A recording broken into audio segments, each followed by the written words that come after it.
bangsal COVID-nya yang tadi katanya penuh, dokter susternya kewalahan, segala macam. Tebak isinya berapa orang, Mas? Mungkin nggak nyampe 5 mungkin. Nggak nyampe 5 ya? Ternyata yang saya kaget, isinya 0, Mas. Hah? Kosong. Saya kaget. Dia mau bikin tanah itu sebagai rumah duka. Rumah duka, dan ternyata izinnya itu adalah lahan hijau. Nah, dia bilang, saya cuma nitip sesuatu, Mas. Tolong amanin ini lahan hijau ini supaya saya bisa buka rumah duka di situ. Terus abis itu saya diem, Mas, makasih kalau mau bantu saya. Saya bilang ke pengusaha itu. Tapi cuma saya satu ngomong, Mas. Motivasi saya masuk ke politik bukan cari kerja, Mas, karena saya udah punya kerjaan kan kayak gitu. Saya bukan nggak butuh duit, Mas, tapi saya butuh banget duit, Mas. Tapi kalau karena saya masuk politik ada titipan, mungkin Mas bisa kasih titipan itu ke orang lain, bukan ke saya. Saya nggak bisa, Mas, terima titipan-titipan. Sombong. Oke, balik lagi di konten pilar. Pikiran alternatif dari sudut alternatif. Kali ini pilar ke-7. Setelah sebelumnya 2 narasumber kita adalah perempuan, nah sekarang adalah pria. Nah, kali ini sudut alternatif mengundang Mas Prima. Ya. Halo, Mas. Halo. Oke. Nah, ini sebelum kita masuk ke pertanyaan, ini saya langsung aja ya, Mas ya. Sebelum langsung masuk ke pertanyaan, mungkin teman-teman sudut alternatif itu belum mengenal Mas Prima seperti apa. Jadi saya ingin tanya bagaimana Mas Prima menjalani kehidupan hingga saat ini, mulai dari masa kecil, masa remaja, dewasa, hingga akhirnya saat ini itu gimana, Mas? Iya, halo teman-teman semuanya, thank you, Mas. Nama saya Prima Utama Immanuel. Ya. Latar belakang saya, background saya adalah anak kedua dari 2 bersaudara, Mas. Oh, anak. Tapi background saya sebenarnya memiliki terlahir, Mas. Memiliki pada saat saya waktu itu lahir, dokter memvonis saya lucu deh, Mas. Jadinya mama saya tuh cerita, saya kena step, tahu ya step? Tahu. Nah, step tuh, kemudian step sampai berapa kali step, kejang-kejang tuh pas kecil. Kemudian dokter bilang kalau misalnya anak ini besar akan jadi anak yang idiot, Mas. Nah, makanya mama saya kasih nama saya Prima. Oh, biar jiwa raganya prima, sehat selalu. Nah, ternyata mama saya berdoa supaya anaknya sehat. Jadinya waktu itu saya kejang-kejang terus sampai berbusa juga kan kayak gitu. Terus dimasukin, kalau step kan dimasukin betul. Saya garpu juga ya, step soalnya. kayak gitu.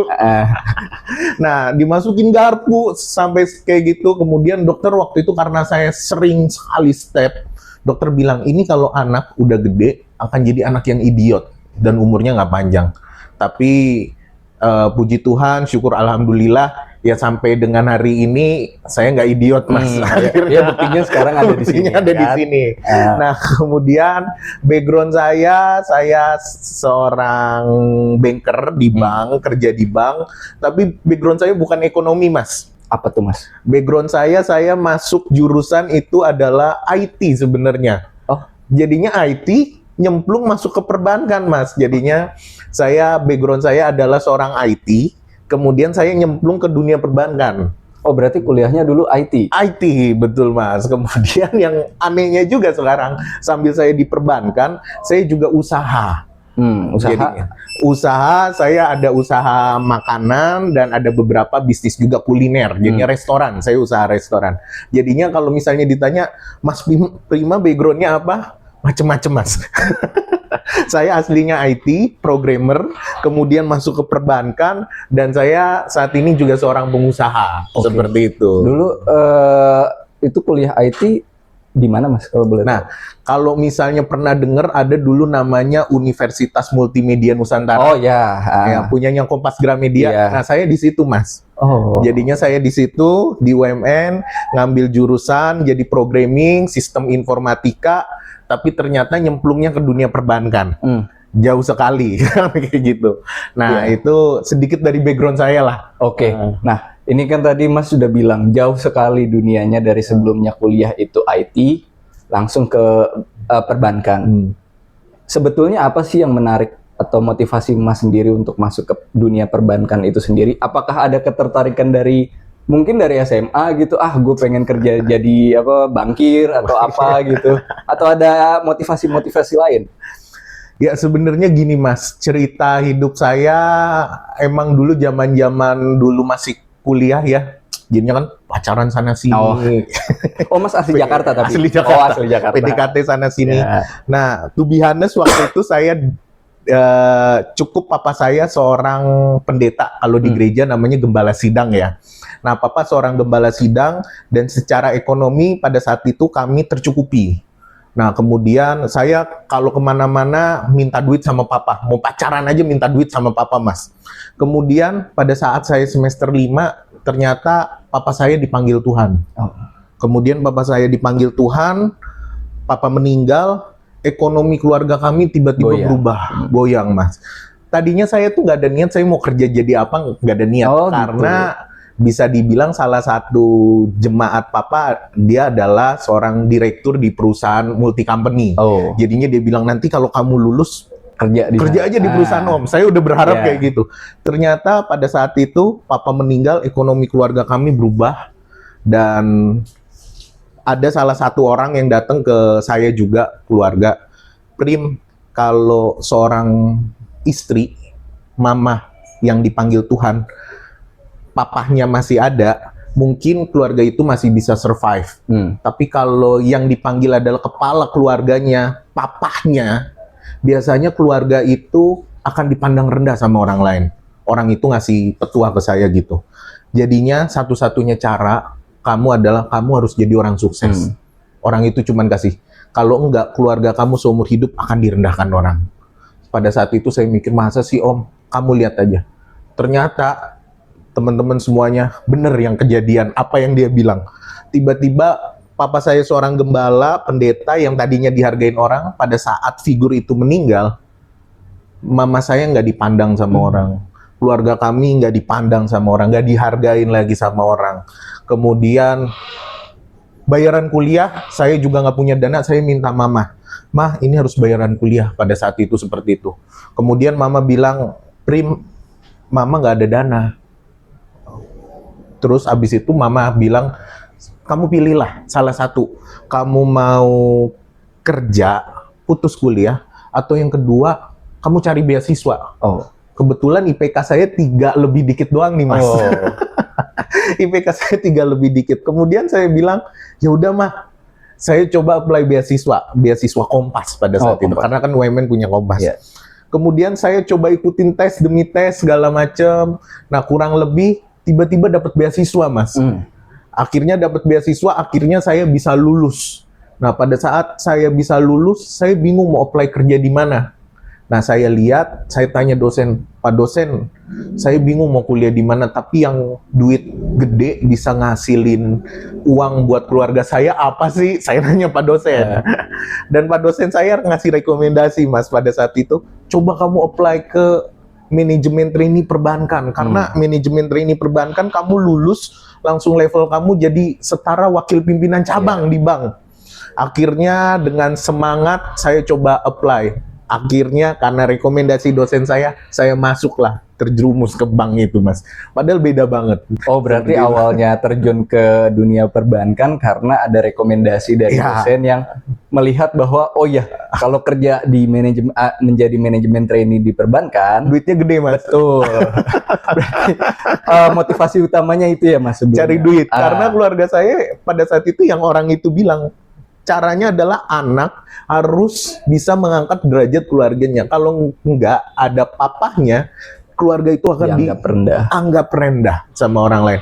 Maka dari itu saya berjuang Mas. Saya cari yang duitnya gede, yaitu ke perbankan. Oke, itu di tahun berapa Mas kalau boleh? Waktu itu 2014. 2014 langsung masuk ke program manajemen trainee. Manajemen trainee perbankan. Salah satu bank swasta di Indonesia. Ya, bank swasta terbesar di Indonesia. Waktu itu saya apply di situ dan katanya 1:1000 Mas. Untuk masuk ke program itu jadinya 1:1000. Saya juga bingung kenapa saya bisa masuk kan. Berarti tesnya susah dong itu maksudnya? Tesnya ada 8 kali tes kalau nggak salah Mas. Waktu itu ada 8 kali tes. tahap demi tahap saya lewatin ya semuanya berkat doa orang tua sih. Makanya teman-teman di sini ya kita sayangin orang tua kita. Kemudian kalau orang tua kita ngedoain kita ya pasti karir kita juga akan sukses kalau kita bisa menyenangkan hati orang tua sih. Oke. Nah, ini kan dunia yang berbeda ya, maksudnya ke IT terus ke perbankan yang bisa dibilang itu apa ya, itu apa angka atau uang dan sebagainya, itu ada struggle tersendiri nggak sih di awal, Mas? Ada, awalnya ada. Saya karena latar belakang saya adalah IT, hafalan kayak hukum-hukum perbankan tuh nggak bisa, Mas. Nah, kecuali hafalan coding kali ya, Mas juga ya? saya nggak bisa. Kalau coding mungkin apa kali ya? Coding mungkin bisa. Nah, untungnya waktu itu, karena MT itu tuh harus bersedia ditempatkan di mana saja, Mas. Waktu itu ditempatkan di awal? Saya kebetulan ditempatkan langsung di Jakarta. Oh, oke. Nah, teman-teman juga pada bingung kok bisa sih langsung ditempatkan di Jakarta. Waktu itu biasanya dilempar dulu kan keluar kota. Karena memang dasar saya kadang sering bercanda-canda. Psikolognya waktu itu bertanya, "Prima, kamu masuk MT perbankan, kamu bersedia ditempatkan di mana aja?" "Bersedia, Bu." "Paling jauh mana?" Psikolognya nanya. "Bandung, Bu." Langsung psikolognya kaget. Katanya bersedia ditempatkan di mana aja. Kenapa paling jauh Bandung kan kayak gitu. Kemudian saya bilang, saya dengan berbagai alasan pada saat itu saya bilang, "Bu, papa saya baru meninggal pada saat saya semester 5. Kemudian mama saya ngebesarin saya mulai saya dari lahir, saya kena step, kemudian sampai saat ini saya selesai kuliah, mama saya ngebesarin saya. Masa pada saat saya mau lulus, terus saya tinggalin mama saya yang harta paling berharga saya satu-satunya saat ini. Jadinya kalau di Bandung saya bisa pulang tiap hari Jumat, kan kayak gitu. Jadinya saya nggak akan meninggalkan orang tua saya. Langsung HR-nya mungkin terenyuh, langsung dia catat. Oh, oke. Akhirnya saya ditempatkan di Jakarta. Kalau nggak karena omongan itu, mungkin saya udah di Papua sekarang, Mas. Seperti itu kayaknya. Itu maksudnya itu kan langsung di Jakarta ya, Mas ya. Mungkin kalau untuk jarak itu nggak ada struggle dengan orang tua, ya kan, dengan keluarga. Tapi kalau untuk urusan pekerjaan tuh gimana, Mas? Soalnya manajemen training kan bisa dibilang ya kalau di perusahaan-perusahaan lain mungkin ini calon manajer perusahaan tersebut kan. Itu gimana, Mas? Kalau awalnya sempat bingung dan untungnya juga saya dimasukkan sebagai project lead yang megang mobile banking, Mas. Jadi masih ada irisan. Ada irisan jadinya. Nah, di situ saya berinovasi, bersinergi, jadi product development yang ngebangun mobile banking perbankan itu. Salah satunya fitur-fitur mobile banking di perbankan itu. Nah, itu yang saya bangun akhirnya. Sampai saat ini saya megang mobile banking perbankan itu. Jadinya beririsan. Berarti kuliah dulu soal IT dan programming itu masih bisa terpakai lah ya. Ilmunya masih terpakai. Oke. Sekarang Mas? Masih di bagian mobile banking itu, Mas. Itu jadi project leader atau posisinya apa? Ya, jadi itunya lah. Oke. Lu berarti udah berapa tahun ya, Mas ya? Jatuhnya ya? 11 tahun, Mas. 11 tahun. Masih belum lama sih. Itu sih lama ya, Mas ya. Kalau kita ya generasi Z, satu orang loyal ke satu perusahaan di lebih dari 5 tahun, 7 tahun itu sudah sangat lama. Lama ya. Iya. Mas kan udah 11 tahun ya sebagai di corporate. Iya. Perbankan swasta ya. Apa sih, Mas, kayak 11 tahun nih, wah ini gue dapetin nih gitu loh, nilai-nilai kehidupan atau apa gitu yang didapatkan sama 11 tahun ini. Ya, berkarir di profesional. Di profesional sih banyak sih, Mas, yang mengajari saya kan bagaimana kita bersosialisasi, bernegosiasi, bernetworking kan kayak gitu.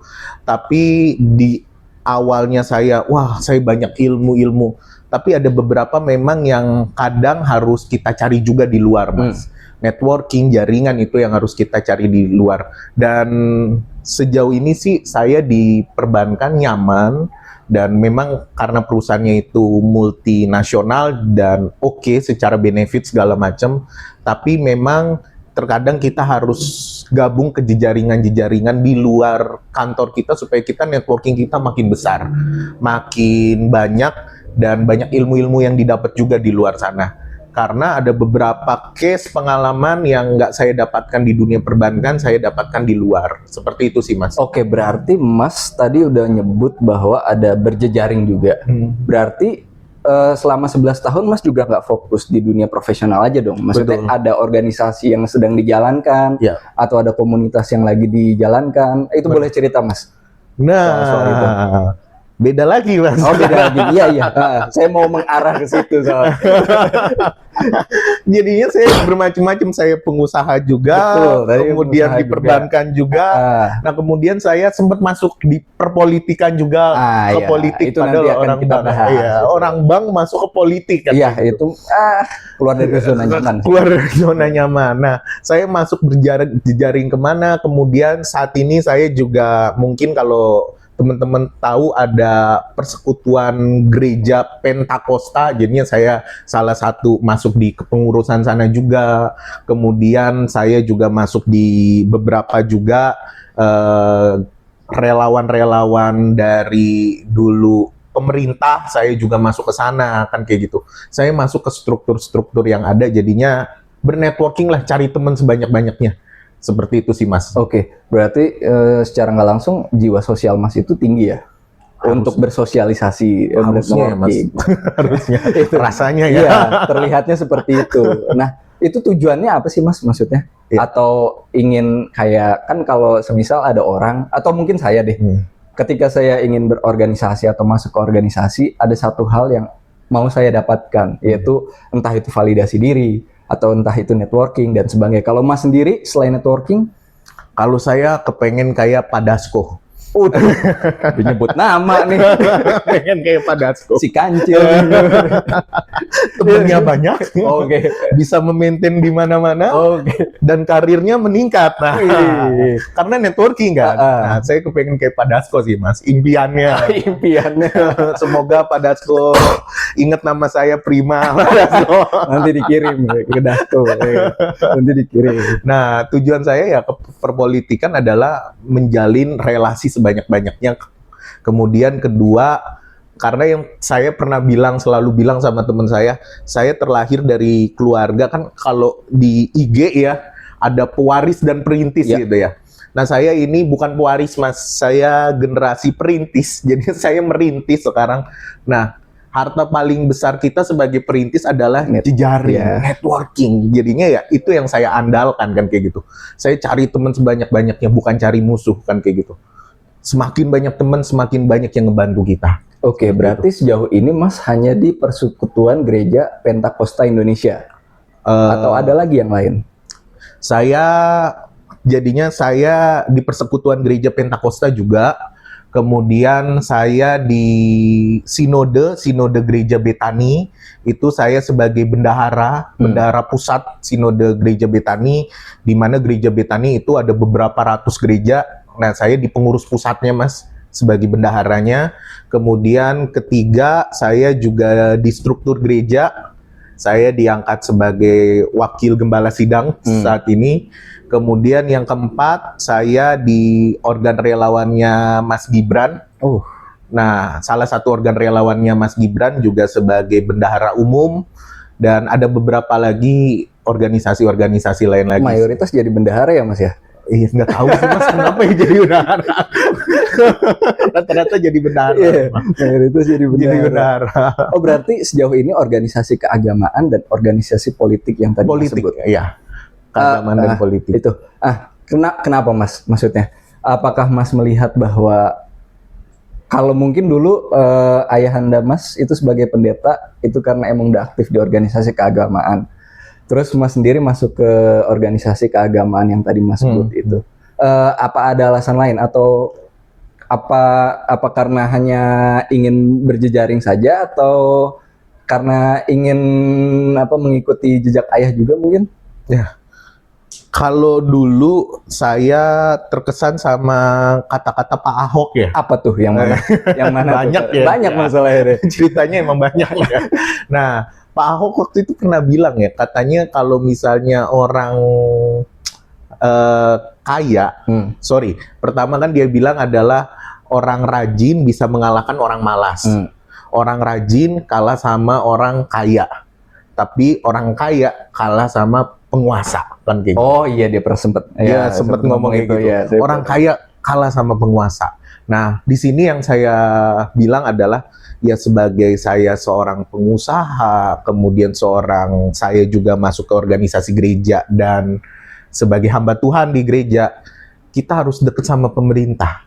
Kenapa? Bukan untuk kita kuat, tapi untuk kita bisa salurkan bantuan dari pemerintah itu ke masyarakat yang berkekurangan.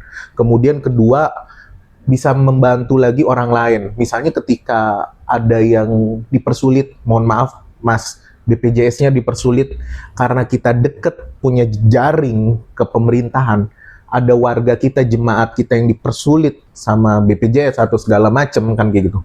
Kita bisa telepon kontak pemerintah untuk ngebantu. Ada beberapa waktu lalu kemarin saya ketemu ada seorang kasihan Mas, jadinya bapak-bapak udah tua itu sekitar umur 60-an. Itu di Jakarta, Mas? Di Jakarta.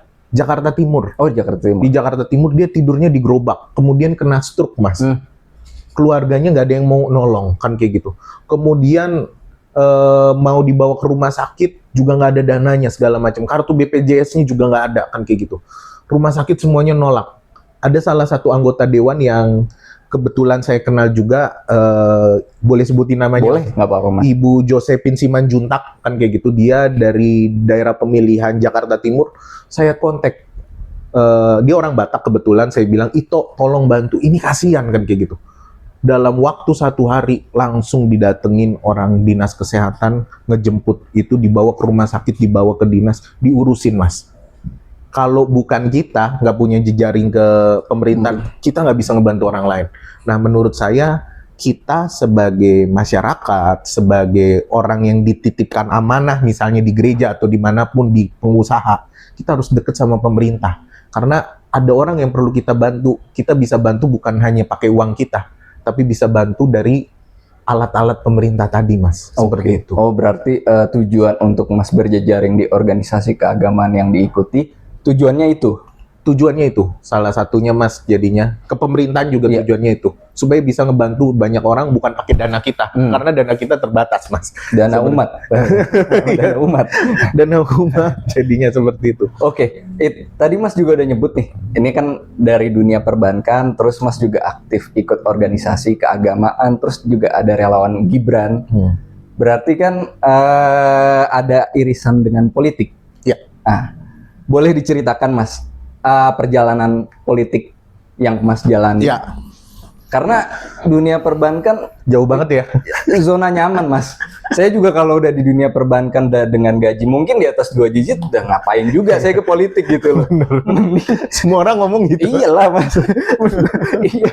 Mending saya jalan-jalan tiap minggu atau apa healing dan sebagainya. Bener. Itu apa yang mendasari alasan Mas masuk ke dunia politik yang nggak pasti? Bener. Jadinya teman-teman semuanya memang agak aneh. Saya juga mikir aneh sih. Saya cerita sama keluarga saya juga, ke mama saya bilang aneh kan kayak gitu. Tapi ya saya ngejalaninnya juga, saya renungin, iya aneh ya kan kayak gitu. Mungkin karena jiwa sosial yang tadi tinggi itu, Mas. Saya nggak ada kepikiran ke politik, Mas. Zaman dulu berapa tahun lalu, 4 tahun 5 tahun lalu saya nggak ada kepikiran. Oh, berarti dari dulu juga nggak tertarik sama politik? Nggak tertarik sama sekali. Jadinya saya nggak pernah masuk ke organisasi politik. Zaman dulu saya nggak pernah. Karena menurut saya politik itu panggung sandiwara. Orang-orangnya pada bullshit. Mohon maaf nih saya ngomong. Main peran semua. Dan politik menurut saya adalah kepentingan. Siapa yang bisa dapat kepentingan, dia yang itu. Dan mungkin generasi millennials, Gen Z atau segala macam, kalau ditanya mau masuk politik gak ada yang mau sih, Mas. Kan kayak gitu. Karena kita mikirnya politik panggung sandiwara kan kayak gitu. Dan bohong-bohong lah, orang politik banyak bohong dulu saya pikirkan kayak gitu. Nah, kemudian saya sampai ada naik di beberapa level, dan kemudian secara level saya juga naik di perbankan, jabatannya juga naik. Kemudian saya memiliki anak. Nah, anak saya umur 10 bulan pada saat itu, Mas.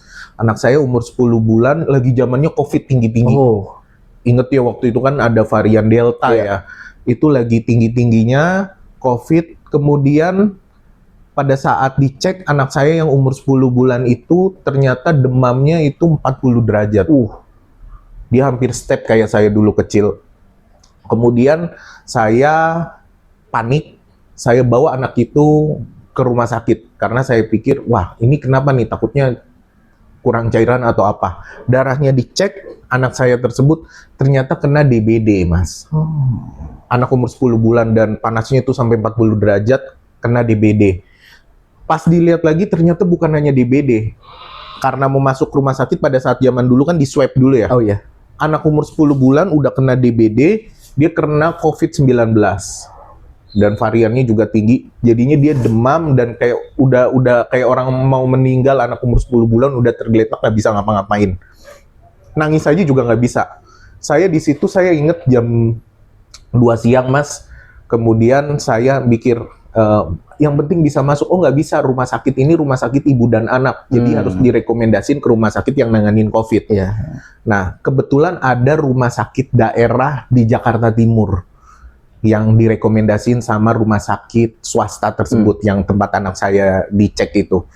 Kemudian saya kontak rumah sakit itu, Mas, by phone.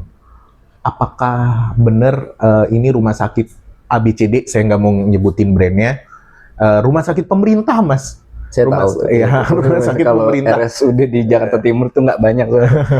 Rumah sakit pemerintah. Kemudian saya telepon, benar rumah sakit itu. Saya bilang, tolong anak saya rekomendasiin untuk dirawat di rumah sakit itu. Ternyata, kenapa? Saya ceritain ada DBD dan COVID anak umur 10 bulan. Nggak bisa, Pak Prima. Rumah sakit kita penuh. Itu jam 2 siang. Kemudian saya pikir, tolong. Habis itu dia bilang, nggak bisa, tunggu dulu ya Pak. Rumah sakitnya masih kewalahan kita. Kemudian jam 3 siang saya telepon lagi, tolong anak saya makin kritis, kan kayak gitu. Saya ada asuransi, karena saya di perbankan, saya juga ada asuransi. Keluarga, buat keluarga. Dan asuransinya cukup lumayan dari perbankan, kan kayak gitu. Saya bilang, saya ada asuransi, tolong yang penting anak saya bisa ditolong. Kemudian si bapak itu, pihak rumah sakit bilang, nggak bisa Pak, Bapak ada asuransi pun, di sini kita kewalahan, kan kayak gitu. Kemudian, tunggu ya Pak, saya tunggu. Jam 4 saya telepon lagi, Mas. Saya telepon lagi jam 4. Anak saya makin kritis, makin lemes, kan kayak gitu. Saya ada duit. Iya. Saya bayar cash tunai atau asuransi nggak diterima, nggak masalah. Duit saya ada, kan kayak gitu. Yang penting anak saya ketolong, kan kayak gitu. Kemudian pihak rumah sakit bilang, nggak bisa Pak, kita di sini kewalahan, suster dokternya kewalahan, kita nggak bisa, kan kayak gitu. Kemudian saya pikir itu jam 4, kemudian jam 5 saya telepon, saya ada BPJS, please, tolong, saya bilang, anak saya nggak, ini udah makin lemes, kan kayak gitu. Dokter yang bilang katanya, kalau ini anak gak ditolong hari ini, bisa lewat. Saya udah pusing, wah gimana nih, kan kayak gitu. Itu sampai jam 5, tetap rumah sakit itu bilang, nggak bisa Pak Prima, ini kami kewalahan, dokter suster bangsalnya penuh. Terus saya berpikir, di situ jam 6 saya berpikir, kok kayaknya gue cari duit, berangkat pagi, pulang malam untuk keluarga, gue naik pangkat, asuransi gue terpenuhi, gue punya asuransi, kemudian gue kenal ini, itu, tapi gue nolong anak gue sendiri nggak bisa. Kayak gitu. Saya sampai mikir kayak gitu. Kemudian kebetulan keluarga ada yang dokter, dia kenal salah satu direktur rumah sakit UKI, dia telepon ternyata rumah sakit UKI nggak bisa penuh. Kemudian telepon juga rumah sakit Hermina Jatinegara juga penuh pada saat itu, swasta nggak bisa. Saya pikir ini sampai saya pun kenal direksi rumah sakit nggak bisa ditolong, saya pikir. Dan saya cuma bisa ngelihat nyawa anak saya kritis, padahal saya punya duit, kan kayak gitu. Saya punya asuransi, punya duit, tapi saya nggak bisa nolong, kan kayak gitu. Akhirnya saya udah cuman, dokter, suster semuanya bilang, Pak doa Pak supaya dapat rumah sakit, kasihan ini si Dede. Saya cuman bilang, saya sebagai orang tua saya nggak punya kekuatan apa-apa, nggak bisa nolong, kan kayak gitu. Padahal saya punya duit pada saat itu. Saya mikir, gimana ini orang yang nggak punya duit, saya sampai mikir seperti itu. Kemudian saya scroll Instagram, saya cari kontak anggota dewan lewat Instagram, Mas. Kemudian saya juga kenal salah satu anggota dewan, juga ada nomornya saya save. Saya WA anggota dewan itu. Boleh disebut nggak Mas namanya siapa? Ini saya ada WA 3 anggota dewan. Oh, ada 3. Oke. Ada WA 3 anggota dewan. Dan 3-3-nya, Mas, jam 7 tuh saya inget. Nggak ada yang bales, Mas. Oh, nggak ada yang bales. Namanya anggota dewan cari suara itu pada saat pemilu doang, saya pikir. Pada saat warga butuh nggak ada yang bales. Termasuk ada salah satu anggota dewan dari partai yang katanya idealis juga nggak bales pada saat itu. Kemudian saya mikir, kok nggak bales? Ternyata sama aja emang partai, saya pikir kan gitu. Ternyata anggota dewan itu call saya. Tiba-tiba langsung dia telepon saya, langsung bilang, halo gimana Pak, anaknya kenapa, apa yang perlu kami bantu? Saya pikir, wah baru pertama saya ditelepon anggota dewan. Saya bilang, tolong, saya punya asuransi, saya punya uang, yang penting anak saya bisa tertolong, bisa dapat rumah sakit COVID. Dan anggota dewan itu kasih waktu saya 30 menit, saya akan hubungin Dinas Kesehatan Jakarta, rumah sakit pemerintah mana yang kosong. Kemudian, bener, nggak nyampe 30 menit, dia telepon balik lagi saya. Pak, rumah sakit A kosong, bawa anaknya ke rumah sakit A. Saya bingung langsung. Lah, rumah sakit A ini rumah sakit pemerintah yang dari jam 2 siang tadi saya kontak, katanya penuh. Kok anggota dewan yang kontak bisa ada ruangan ya? Saya percaya aja sama anggota dewan. Oh, mungkin anggota dewan punya kuota sendiri kali, saya pikir.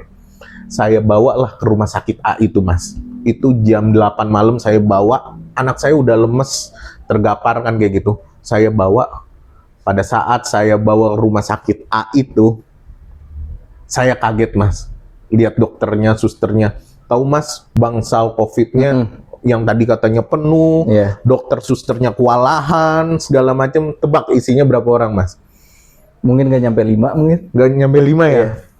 Ternyata yang saya kaget, isinya 0, Mas. Hah? Kosong. Saya kaget. Di situ saya mau ambil kunci, mau saya lempar ke suster dokternya. Ternyata suster dokternya lagi main TikTok, Mas. Lagi sibuk main TikTok. Terus saya di situ mau marah semarah-marahnya. Saya pikir, kok kayaknya nyawa orang nggak ada harganya ya di sini. Dan nggak tahu, saya bukan ngomong ngeremehin PNS atau PNS pihak rumah sakit atau enggak, saya nggak maksud itu. Tapi yang saya dengar katanya dokter di pemerintahan itu nggak, kalau dokter di swasta kan mungkin berdasarkan pasien ya, pasiennya semakin banyak duitnya. Tapi dokter di pemerintahan infonya itu gajinya udah per bulan di slot. Jadinya kerja nggak kerja ya udah gajinya segitu. Gajinya segitu. Jadi mungkin dia kecapean ngurusin COVID. Ya udah, daripada kayak gitu, ada warga yang telepon minta rumah sakit COVID, dia bilang penuh, padahal lagi main TikTok, Mas. Di situ saya mau timpuk dokter itu dengan kunci mobil kayaknya. Saya pikir, ini nyawa anak saya loh. Saya pikir, kok kayaknya saya yang punya uang, punya asuransi, nggak bisa nolong anak saya sendiri, hampir mati gara-gara oknum-oknum yang kayak gini. Kemudian saya marah ke anggota dewan itu, saya telepon anggota dewan itu, Pak, saya mau ngelapor. Tadi saya telepon dari jam 2 rumah sakit A ini, katanya penuh. Dokter susternya kewalahan. Nyampe sana, bangsal COVID-nya isinya 0, Pak. Nggak ada orang sama sekali. Kok bisa kayak gitu? Pihak pemerintah kalau pada males-males kerja kayak begini, gimana COVID pada nggak ada yang mati, Pak? Gimana orang pada nggak ada yang mati? Kerjaannya pada kayak gini. Saya aja punya BPJS dan segala macam, dipersulit kan kayak gitu. Anggota dewannya cuman hahaha. Mas Prima kerja di mana? Saya di bank, kan kayak gitu. Kalau di bank tuh nggak bisa kayak gitu, Pak. Saya bilang kan kayak gitu. Dia bilang, Mas Prima jangan bandingin pemerintah sama perbankan, kan kayak gitu. Kalau Mas emang terpanggil untuk membenahi itu semua, masuk ke politik, abisin orang-orang oknum-oknum yang kayak gitu. Pecatin tuh pihak rumah sakit, kepala-kepalanya yang kerjanya males-malesan kayak gitu. Masuk kan kayak gitu. Di situ saya nggak akan masuk politik. Ya nggak bisa begitu, Mas. Masuk ke politik, abisin orang-orang yang kayak gitu. Di situ, Mas, saya dilema. 2 bulan saya mikir, saya bilang ke istri saya, kayaknya saya mau masuk politik. Ngapain lo masuk politik? Istri saya bilang gitu. Ngapain masuk ke politik? Di bank udah enak, usaha saya juga udah enak, dia bilang. Terus ngapain kamu mikirin orang? Saya pikir, kalau kemarin anggota dewan gak nolong saya, mungkin anak kita udah meninggal, kan kayak gitu. Saya nggak mau ada orang lain yang seperti kejadian kita kemarin, kan kayak gitu. Kayaknya aku harus balas dendam sama orang yang kayak gitu. Saya bilang kayak gitu. Balas dendam dalam konotasi baik lah. Dalam konotasi baik, abisin orang-orang yang kayak gitu, yang main-main di pemerintahan. Dan Saya diskusi sama istri nggak ngasih mas. Tetap kekeh, nggak boleh masuk politik kan. Alasannya apa tuh mas? Alasannya ngapain mikirin orang lain, pikirin aja dapur, pikirin keluarga, dan pikirin kita udah enak usaha dan kamu bekerja itu udah enak. Kamu ngapain mikirin orang lain? Biarin orang lain kayak gitu. Saya pikir nggak bisa. Kalau nggak anak kita meninggal kemarin. Dan di situ ternyata saya merenung selama 2 bulan. Saya berpikir politik itu seperti pisau, mas. Ya, tergantung siapa yang make berarti. Tergantung siapa yang make. Kalau pisau ini kita taruh di meja, kalau yang ngambil itu adalah orang baik, pisau itu bisa dipakai untuk motong daging, mengolah masakan yang enak. Tapi kalau pisau ditaruh di meja, yang ngelihat adalah orang yang jahat, yang motivasinya nggak bener, dia ambil pisau itu bisa untuk nusuk orang, ngabisin orang, ngebunuh orang. Dan di situ saya pikir, politik itu nggak jahat, tapi yang jahat adalah oknumnya. Saya harus masuk, ambil pisau itu, dan saya ngegunain politik itu untuk nolong orang, ngebantu orang. Akhirnya saya masuklah ke politik, mas. Itu motivasi saya masuk ke politik. Kalau boleh tahu yang bilang masuk ke politik itu siapa, mas? Yang bilang mas harus masuk ke politik. Oh, jadinya ada salah satu pendeta, mas. Saya berdiskusi sama dia. Saya gimana ya? Saya dilema, karena istri saya nggak ngasih. Mama saya nggak ngasih. Semua orang nggak ngasih, tapi cuman pendeta itu yang nguatkan saya. Jadinya kamu masuk ke politik untuk nolong orang. Politik butuh orang profesional yang seperti kamu. Dan di situ akhirnya saya putuskan, ya saya harus masuk politik apapun yang terjadi, kan kayak gitu. Akhirnya saya terjun ke politik, dan saat ini meskipun saya yang bukan di partai politik atau segala macam, tapi saya masuk di grup pemerintahan. Untuk saya banyak membantu orang, mas. Karena saya nggak kepengen dipersulit kayak dulu saya dipersulit. Oke, awalnya itu masuk ke politik, berarti langsung masuk ke partai atau gimana, mas? Nah, waktu itu saya masuk ke partai, lucu juga sih, ngajuin diri, mas, jadi caleg. Dan itu ada step-stepnya. Nah, saya bilang, kalau misalnya memang Tuhan mengizinkan saya masuk ke politik, saya nggak mau keluar dana, mas. Nggak mau keluar dana segala macem. Dan bener, pada saat saya apply segala macem, itu step-stepnya kan katanya politik ada dimintain mahar ya, duit ya. Nggak ada satu perak pun saya dimintain mahar sama sekali. Dan semuanya sampai saya jadi caleg dan segala macem, itu ya bener-bener Tuhan tolong saya nggak dimintain duit. Dan bahkan pekerjaan saya juga nggak mempersulit saya, sampai saya boleh fokus. Dan saya akhirnya berkontribusi ke politik. Dan lucunya juga, mas, memang kayak Tuhan izinkan saya ke politik. Pada saat saya masuk ke politik juga, ya saya dicukupkan, ada aja dananya, mas. Jadinya pada saat saya nyalek segala macam, pasang banner, itu ada dananya. Ada orang yang ngebantu, orang-orang yang bukan menitipkan duit ya, tapi dia punya motivasi karena dengar pengen suatu perubahan buat DKI Jakarta, menitipkan harapan ke saya. Seperti itu berarti 2024 kemarin, mas. Oke, itu partai apa, mas, kalau boleh tahu? Partainya boleh nyebutin? Boleh. Waktu itu akhirnya karena saya dibantu sama anggota dewan dari PSI, jadinya saya diajak masuknya, ujungnya akhirnya ke PSI. Seperti itu, jadinya ke PSI, jadinya saya masuk ke PSI, mas. Nah, kan tadi mas bilang nih, politik itu seperti pisau, tergantung siapa yang pakai. Dan sejauh perbincangan kita, saya lihat itu mas cenderung ke arah idealis ya. Maksudnya kan dunia politik itu dunia yang pragmatis. Bener. Ya kan? Mas itu saya lihat sebagai seorang yang idealis dalam hal politik. Itu nggak ada kayak dilema batin, mas, melihat semisal, aslinya politik nih kayak gini nih, nggak sepenuhnya idealis. Ada dilema batin nggak sih, mas? Ada, mas, dilema batin. Apalagi pada saat saya waktu itu nyalek. Saya nggak mau menyebutkan orangnya atau namanya. Jadinya pada saat nyalek, yang saya ceritain, pada saat 2 bulan saya ngambil cuti dari kantor, 3 bulan, di bulan ketiga, tiba-tiba ada pengusaha nemuin saya, mas. Pengusaha nemuin saya, dan dia pengusaha properti. Jadinya bukan properti dia jual beli rumah ya, tapi dia developer. Perusahaan developer. Saya nggak menyebutkan developernya. Dia punya beberapa developer area. Udah pemain besar. Pemain besar. Dan ternyata pada saat itu saya ketemu, saya diajak ngopi sama dia. Ngopi, saya ngobrol sama dia karena saya suka berjejaring. Kemudian dia bilang, Mas Prima, apa yang bisa saya bantu? Saya bilang, ya bantu saya, dukung saya. Saya karena masih baru di dunia politik. Saya bilang gitu. Oke, makasih ya Mas. Saya bilang gitu, bantu saya. Langsung tiba-tiba dia ngomong, ya udah Mas, cepet aja. Mas perlu berapa? Dia mau jadi bohir kali ya. Saya kaget Mas, kan kayak gitu. Mas butuh berapa? Kan kayak gitu. Biar saya bantu.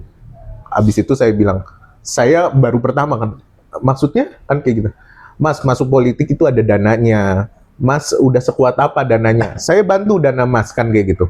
Kemudian saya pikir, oh makasih ya udah dibantu, kan saya masih baru ya. Wah makasih, boleh. Wah saya seneng banget dibantu. Tapi cuma satu Mas, saya minta, kan kayak gitu. Apa? Kan kayak gitu. Dia menjelaskan ternyata dia lagi mengurus tanah Mas. Oh, ada permasalahan tanah mungkin. Dia ada permasalahan tanah, kemudian dia mau bikin tanah itu sebagai rumah duka. Rumah duka, dan ternyata izinnya itu adalah lahan hijau. Nah, dia bilang, saya cuma nitip sesuatu Mas. Tolong amanin ini, lahan hijau ini, supaya saya bisa buka rumah duka di situ. Terus abis itu saya diem, Mas makasih kalau mau bantu saya. Saya bilang ke pengusaha itu. Tapi cuma saya satu ngomong Mas, motivasi saya masuk ke politik bukan cari kerja Mas, karena saya udah punya kerjaan, kan kayak gitu. Saya bukan nggak butuh duit Mas, tapi saya butuh banget duit Mas. Tapi kalau karena saya masuk politik ada titipan, mungkin Mas bisa kasih titipan itu ke orang lain, bukan ke saya. Saya nggak bisa Mas terima titipan-titipan. Sombong sekali Anda, dia bilang kan kayak gitu. Responnya langsung. Kan kayak gitu. Emang Anda pasti menang, kan kayak gitu. Anda nggak butuh, kan kayak gitu. Mohon maaf, saya butuh banget duit Mas, kan kayak gitu. Saya butuh banget. Tapi saya nggak mau Mas, ketika saya maju bukan sesuai dengan idealis yang saya bangun karena saya masuk politik. Karena saya cerita juga ke Mas, saya masuk politik karena tadi saya pernah dipersulit. Ketika saya masuk ke politik, kalau saya banyak titipan-titipan proyek, nggak ada bedanya Mas, saya sama anggota dewan lainnya lagi. Akhirnya bener perbincangan kopi itu berakhir dengan suasana yang krik Mas, nggak enak. Dan bahkan sampai saya anggap dia ya tetap teman. Anak saya ulang tahun, saya undang dia. WA saya nggak dibalas sampai hari ini. Sama pengusaha itu. Dan dia pengusaha properti, saya nggak mau menyebutkan propertinya. Saya kaget banget. Ternyata politik memang banyak yang nggak sesuai dengan dilema kita, Mas. Nah, itu salah satu pengalaman saya sih. Selain itu ada lagi pengalaman yang mungkin, waduh, ini berbanding terbalik sih sama idealisme saya atau idealisme Mas sendiri, itu ada lagi nggak sih Mas? Ada, banyak Mas. Banyak. Jadinya banyak ilmu yang saya dapat pada saat saya nyebur di politik. Salah satunya pada saat perhitungan suara, Mas. Oke. Perhitungan suara ada salah satu lah. Mungkin orang kuat, saya bilang. Dia bilang, Mas Prima suaranya segini sekian. Mau nggak saya bantu, saya amanin digital. Kan ini kan karena digital ya yang kemarin kan. Saya bantu suaranya. Kemudian saya sempat mikir, karena saya udah habis cukup lumayan pada saat itu. Boleh disebutin nggak Mas? Nah, lucunya Mas, kalau duit saya sendiri mungkin saya nggak nyampe 100 juta. Kecil dong kalau itu. Saya nggak nyampe 100 juta. Tapi banyak orang baik yang menitipkan sumbangan ke saya, Mas. Okay. Tanpa embel-embel ya. Dia menitipkan sumbangan ke saya dan saya kaget banget. Wow, tiba-tiba dia nitipin, ini buat kamu cetak brosur, ini buat kamu cetak banner. Dan kalau dikalkulasi ini tuh, saya pikir saya cetak banner di daerah pemilihan saya aja itu sampai 3.800 banner, Mas. Kalau boleh tahu dapilnya dapil apa nih dulu, Mas? Duren Sawit, Jatinegara, Kramat Jati. Oke. Nah itu 3.800 banner kali 10.000 aja udah lumayan ya, Mas. Iya, itu udah gede. Nah itu dibiayain semua. Ada orang yang nyumbang itu untuk nyetak bannernya segala macam. Nah itu habisnya, jadinya kalau duit pribadi saya nggak nyampe 100 juta, tapi kalau teman-teman yang lain yang ngebantu saya itu luar biasa sih. Nah, saya waktu itu pada saat di penghitungan suara, saya pikir saya pasti menang. Kemudian ternyata suaranya berubah.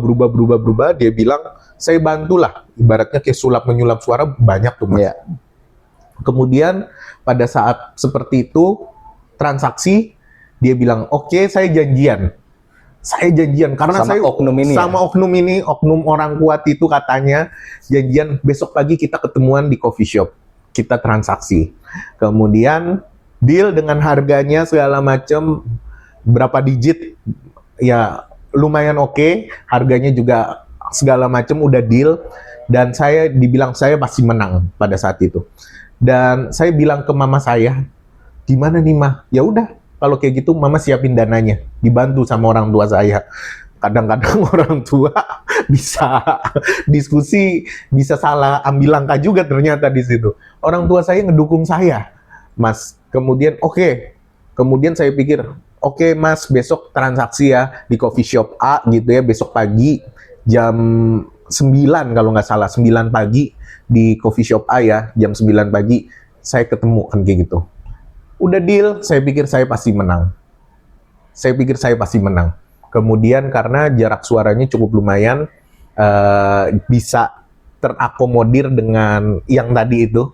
Kemudian saya ngomong ke istri saya malamnya, Mas. Saya bilang, besok aku mau ketemu orang, salah satu namanya ABCD gitu. Dia orang kuat, kan kayak gitu. Dia bisa ngebantu suara aku. Dan besok pagi aku mau ketemu di coffee shop A jam 9 pagi. Oh, kamu mau ketemu dia? Emang yakin bisa itu? Iya, dia mau ngebantu aku. Oh, oke. Berapa nominalnya? Sekian juta, ratus juta gitu.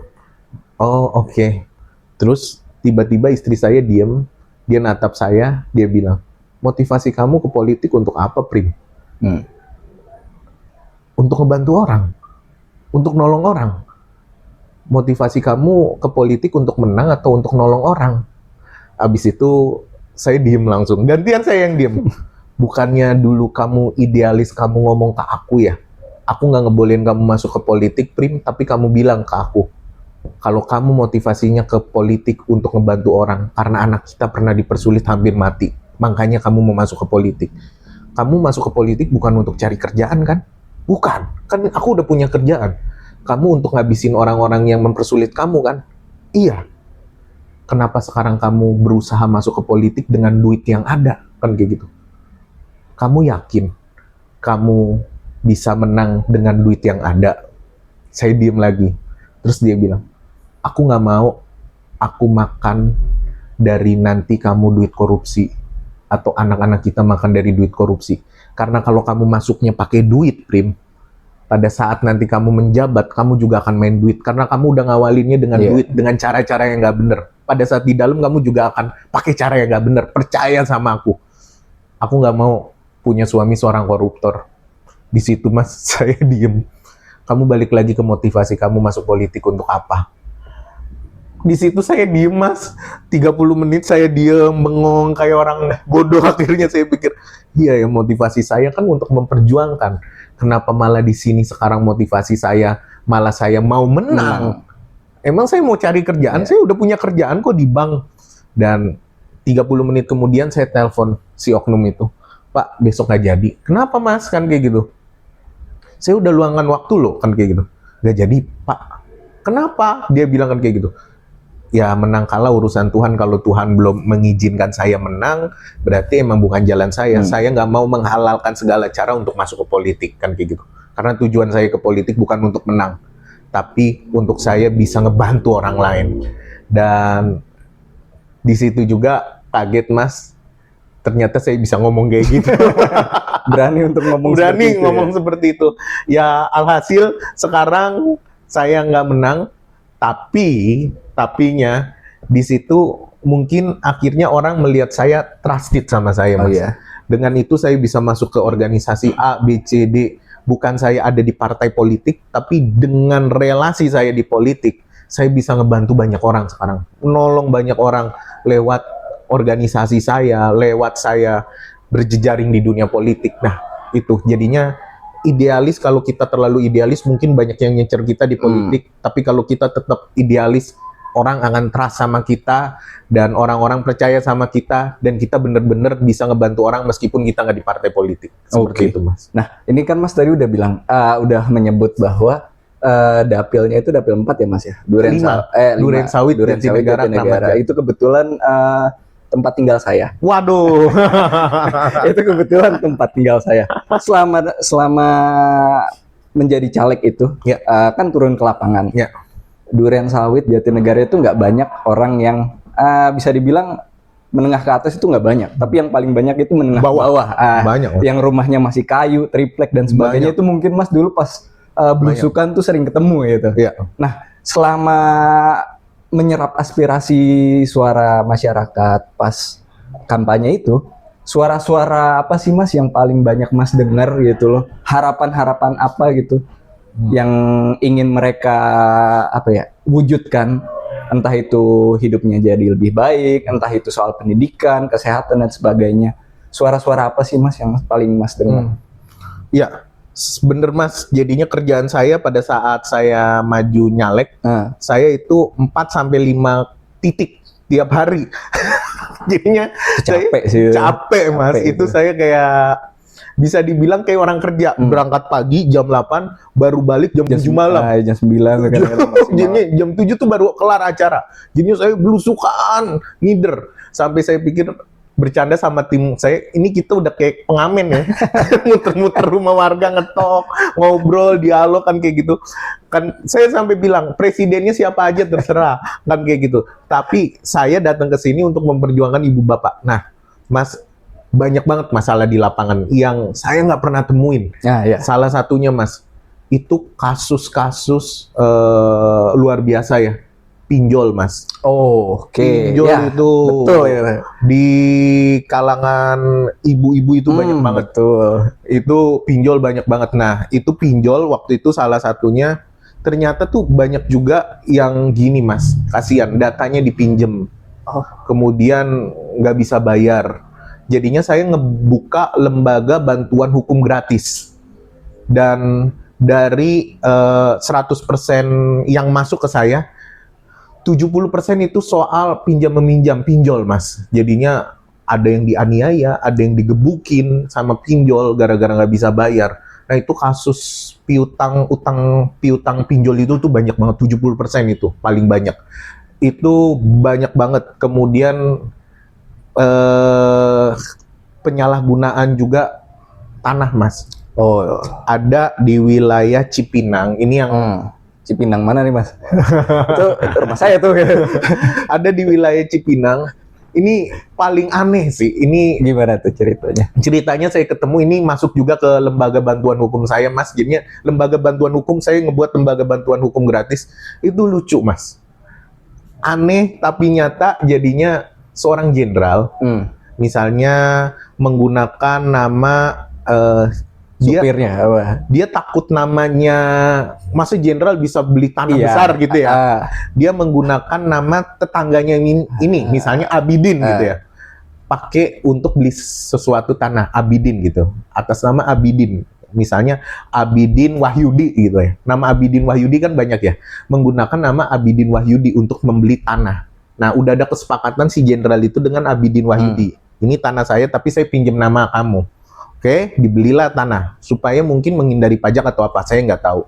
Ternyata si Abidin Wahyudi ini meninggal Mas, meninggal dunia.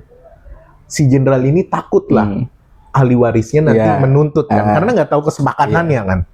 Akhirnya untuk mengakali, dia kerjasama sama salah satu oknum di BPN untuk mengalihkan. Saya juga bingung kok bisa disulap kayak gitu. Abidin Wahyudi di Cipinang bisa dialihkan menjadi Abidin Wahyudi di Klender. Jadinya namanya sama-sama Abidin Wahyudi, cuma lokasinya beda. Beda. Jadinya Abidin Wahyudi di Klender ini. Abidin Wahyudi di Klender ini hanya tukang bubur Mas. Yang di Klender ini. Tiba-tiba dia KJP-nya ditolak. KJP-nya ditolak. Kemudian dia bingung kok saya KJP saya nggak aktif kan kayak gitu. Padahal saya berkekurangan. Kok KJP saya? Dia pikir saya nggak punya barang mewah segala macam. Dia nguruslah ke kelurahan segala macam. Oh iya Pak, Bapak dianggap orang kaya. Si Abidin Wahyudi yang di Klender ini. Kemudian dia usut-usut, dia pikir saya butuh KJP segala macam. Gagal terus. Padahal tadinya dia ada KJP. Kemudian dia cari tahu lah segala macam, dia sampai naik banding kemana saya nggak tahu. Si Abidin Wahyudi baru tahu bahwa si Abidin Wahyudi ini datanya punya tanah sebesar 1.000 meter di daerah Cipinang. Dia kaget, kapan saya beli tanah 1.000 meter di daerah Cipinang? Kayak gitu. Nah, si Abidin Wahyudi ini bingung. Akhirnya dicari tahu segala macam, datanglah ke tanah itu. Dicari tahu, diusut punya usut, akhirnya tahu bener tanah itu milik Abidin Wahyudi. Dia kapan saya beli tanah ini kan kayak gitu.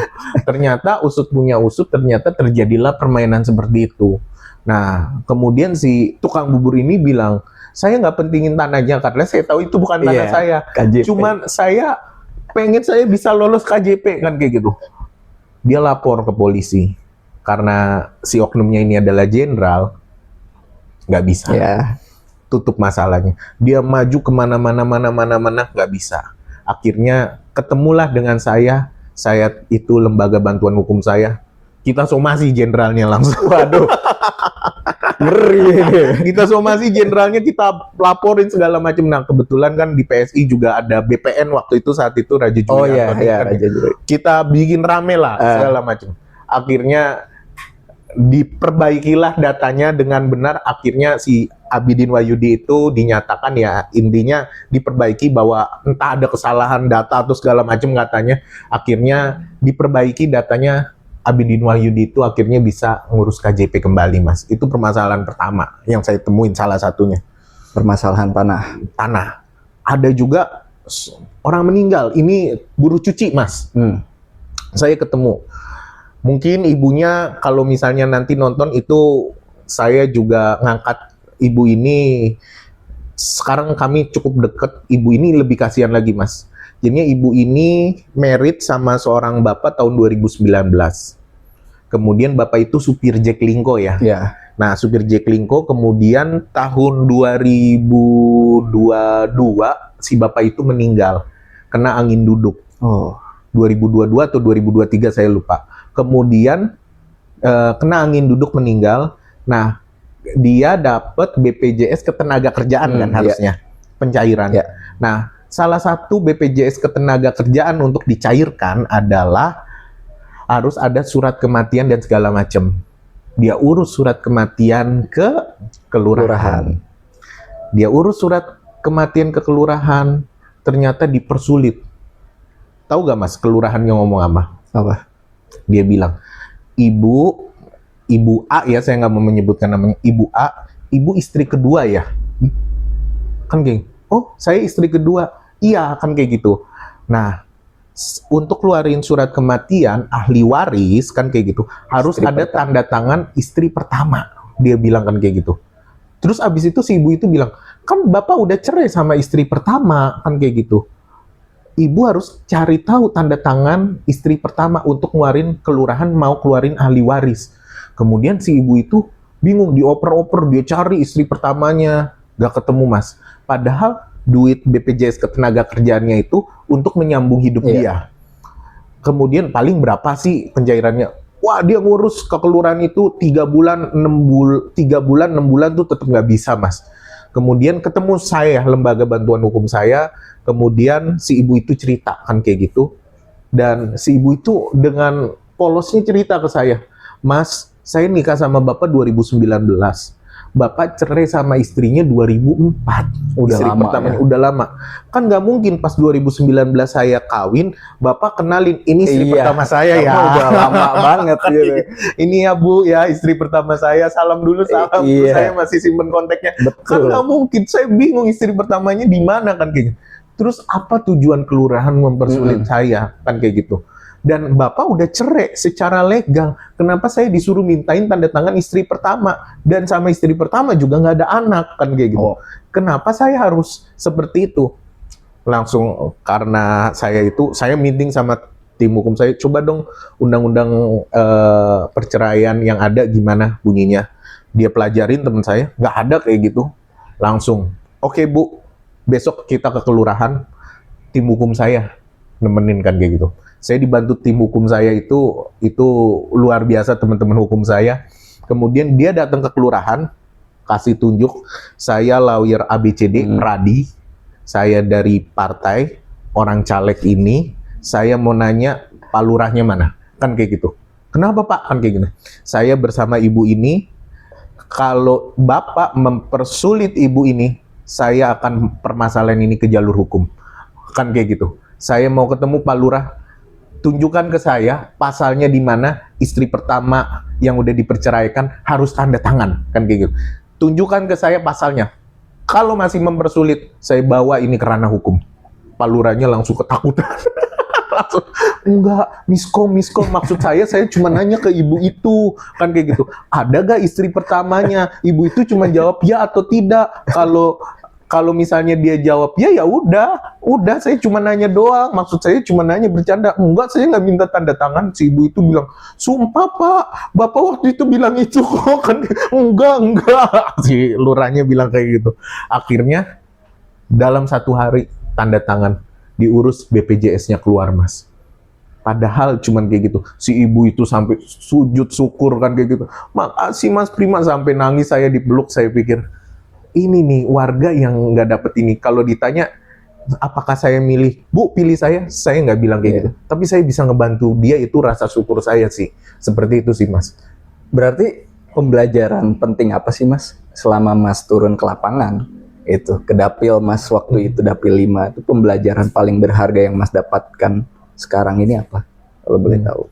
Pembelajaran yang saya lihat sih ternyata Mas, di bawah sana ya atau di luar sana banyak orang-orang tuh yang butuh pertolongan kita, dan banyak mafia-mafia yang mempersulit mereka, dan peran pemerintah masih kurang sama mereka.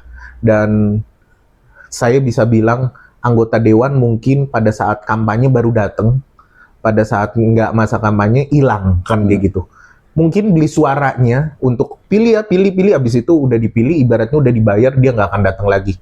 Dan pembelajaran yang bisa kita dapatkan adalah jangan kita pilih wakil rakyat yang bagi-bagi duit, bagi-bagi sembako kan kayak gitu. Kenapa? Karena kalau udah jadi ya pasti hilang kan kayak gitu. Dan pembelajaran bagi saya adalah saya jadi bersyukur ternyata, oh terima kasih Tuhan kan kayak gitu. Di tengah saya dulu sulit kuliah, ternyata banyak orang yang lebih susah daripada saya bersyukur. Dan orang-orang yang seperti itu yang harus kita bantu sebenarnya. Seperti itu sih Mas. Oke, nah ini kan Mas sudah cerita terkait dengan dunia politik ya. Saya juga mau tanya sih sebetulnya, ada nggak sih Mas kayak semacam tokoh politik yang menjadi role model Mas dalam perpolitikan Indonesia ini? Ada nggak sih Mas? Pak Dasko tadi. Tetep dong. Ahok nggak? Ahok. Ahok yang enggak sih. Ahok lah. Beda. Susmi Dasko Ahmad ya. Susmi Dasko. Nah, nih Mas, saya juga mau tanya sih pandangan Mas, karena Mas kan pernah nyalek ya, nyalek DPRD Jakarta.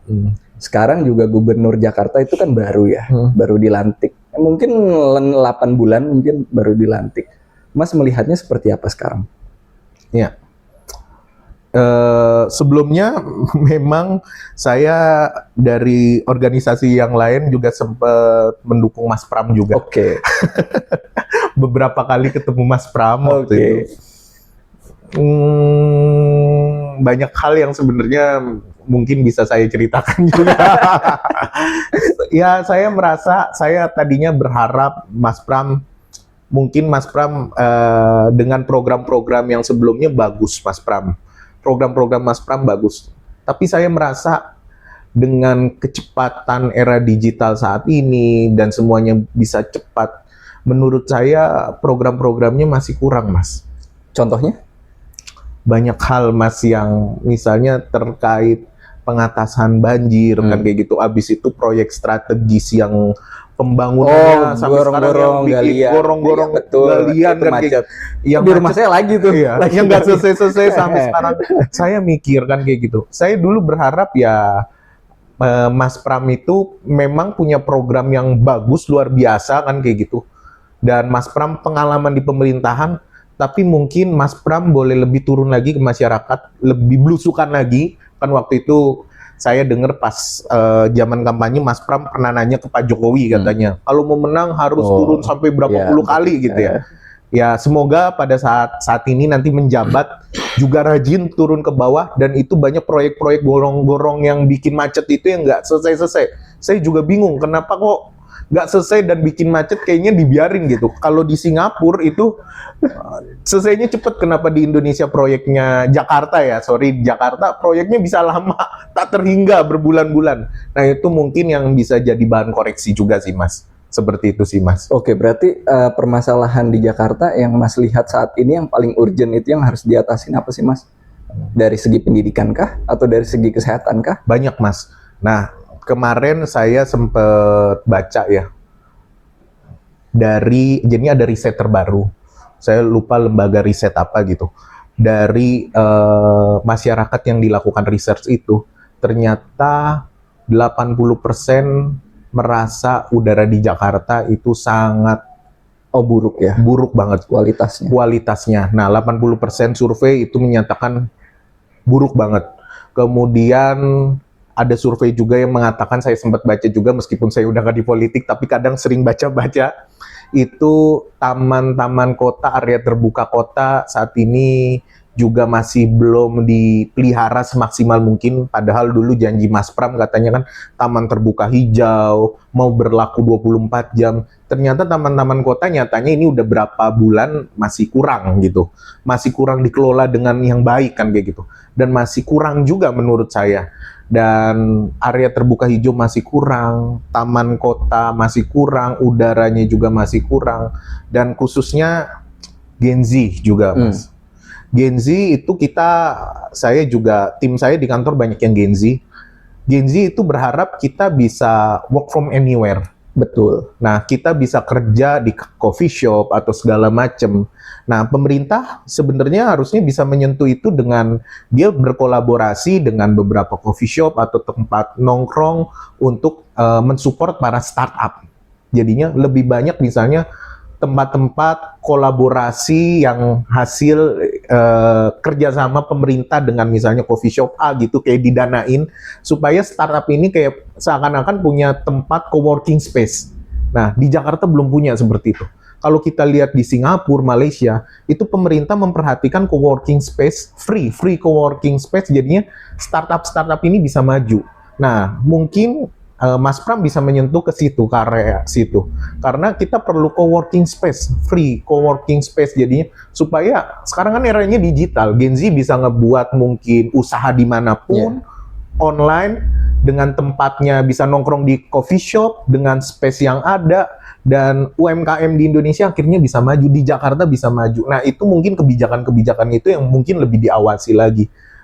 Seperti itu sih, Mas. Oke. Nah, ini kan Mas tadi udah bilang, walaupun saya tidak berkecimpung lagi di dunia politik ya Mas ya. Mau berkecimpung lagi kah di dunia politik ke depannya Mas? Karena sekarang 2025, masih ada waktu 4 tahun 2029 untuk pemilu selanjutnya. Apakah ada proyeksi ke arah sana juga? Kayaknya saat ini belum ke arah sana lagi Mas. Jadinya saya lebih senang saat ini di tempat organisasi, berorganisasi di A, B, C, D, ngebangun networking. Kemudian dengan networking itu, meskipun saya nggak di pemerintahan, tapi saya bisa ngebantu orang lewat networking saya yang ada di pemerintahan seperti itu. Saat ini belum dulu, karena saya lihat, wow, politik bener-bener harus kita kuat, fight-nya. Iya, kan masalahnya kan kalau kita mau merubah sistem politik itu nggak bisa satu orang ya Mas ya. Bener. Harus berjejaring, harus berkelompok, baru kita bisa lah tuh. Bener. Mas juga lagi membangun itu. Membangun jejaring, jadinya ya saya percaya dengan kita baik, berbuat baik, ya akan dipertemukan dengan orang-orang baik pula dan membangun sesuatu yang baik pula dan berkolaborasi nanti sama-sama. Tapi bukan kapasitas saya masuk di dunia politik, mungkin bisa nanti rekan saya, teman saya, atau segala macam. Tapi saya bisa menyalurkan aspirasinya warga ke mereka, seperti itu. Kapok nggak sih Mas? Kenapa? Kapok nggak sih? Kapok, enggak sih ya. Tapi kapoknya itu adalah waktu saya mungkin ya. Karena ya mungkin generasi-generasi kayak kita Mas yang masih muda masih mau ngejar karir kan. Nah, saya lebih memilih untuk saya mengejar karir di bidang profesional dan tapi tetap bisa ngebantu orang dan biarkan teman-teman lain yang ke bidang politik gitu. Saat ini saya berpikir seperti itu, tapi saya nggak tahu gimana ke depannya. Saat ini saya berpikir itu, saya mau ngejar karir saya, dan saya masih punya cita-cita yang kepengen saya lakukan nanti untuk di profesional, karir profesional saya sih, Mas. Cita-citanya apa, Mas? Kalau boleh tahu. Ya, mungkin menjadi banker yang besar atau pengusaha yang besar, Mas, seperti itu. Malah saya nggak kepikiran untuk jadi politikus, tapi menjadi banker atau pengusaha besar seperti itu sih. Iya sih, Mas. Kalau melihat bahwa Mas itu cukup idealis, cukup berat ya. Oh iya, cukup berat ya. Kalau profesional mungkin bisa, karena kan merit sistemnya itu oke ya kan. Merit sistemnya kuat. Kalau dunia politik kan pragmatis ya. Sulit ya, sulit. Nah, oke. Itu tadi obrolan saya, Fahri, dengan Mas Prima terkait dengan karir profesionalnya dan dunia politik yang sempat dijalani Mas Prima. Mungkin itu aja dari kami. Terima kasih. Wassalamualaikum warahmatullahi wabarakatuh. Terima kasih.